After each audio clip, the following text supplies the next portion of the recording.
Matthew Slattery will turn 13 on Thanksgiving. His youthful exuberance, caught on this video just months ago, is now at the very best held captive behind these frustrated eyes.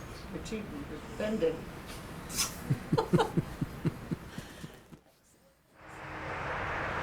It was August 16th.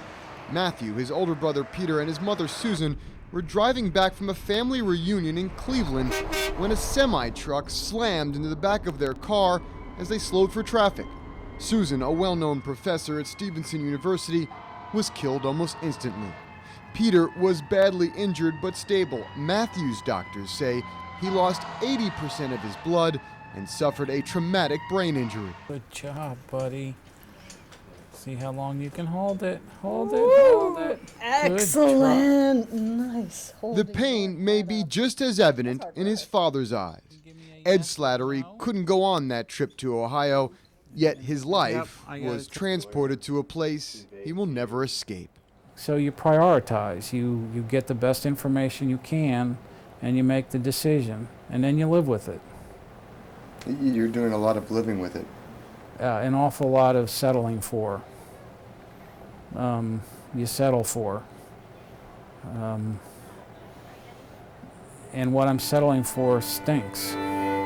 While Ed's older son is walking again and back at school, his wife, his children's mother, is dead. Matthew, a ghost of what a 12-year-old should be.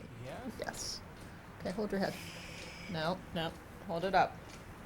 Matthew's accomplishments are limited to a slight nod or holding his head up. Hi. An epic battle between mind and body is waging in this child, blissfully unaware of what happened.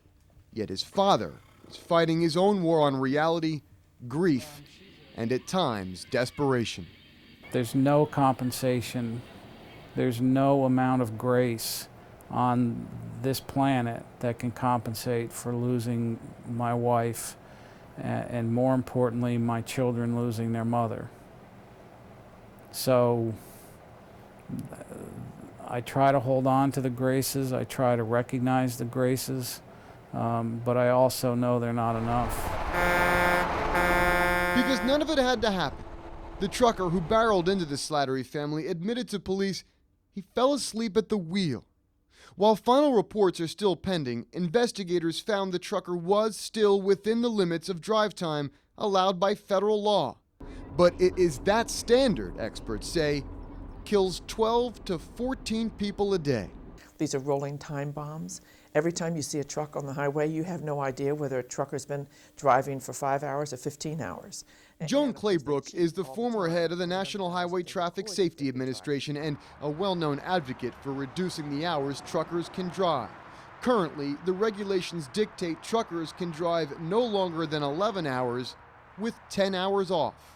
But those regulations can change as early as next year. After several successful lawsuits by safety groups, the federal government is currently looking at how many hours a trucker can drive in any one given shift. That proposal could be made public any day now, and it could be the new standard in the industry no later than next July. According to a study by the National Transportation Safety Board, upwards of 40% of truck fatalities are caused by fatigue. 5,000 Americans die each year. Claybrook's group doesn't blame the drivers themselves, but the pay-by-the-mile structure, she says, encourages going faster and driving longer. These are sweatshops rolling down the highway because the truck drivers don't have the control that they should, they don't get paid what they should, and so they work extra long hours and they exhaust themselves. And we're the people who are the victims. The American Truckers Association disagrees, saying the current driving regulations work for the most part and have resulted in a 20% decrease in fatal truck crashes last year. The group also contends reducing drive time hours will cost Americans more for their goods. Go, go, go, go, go, go, go, go, go. Good job, honey. But the cost to Ed's family is quite literally more than he can bear. Big sigh. Big sigh. Yeah.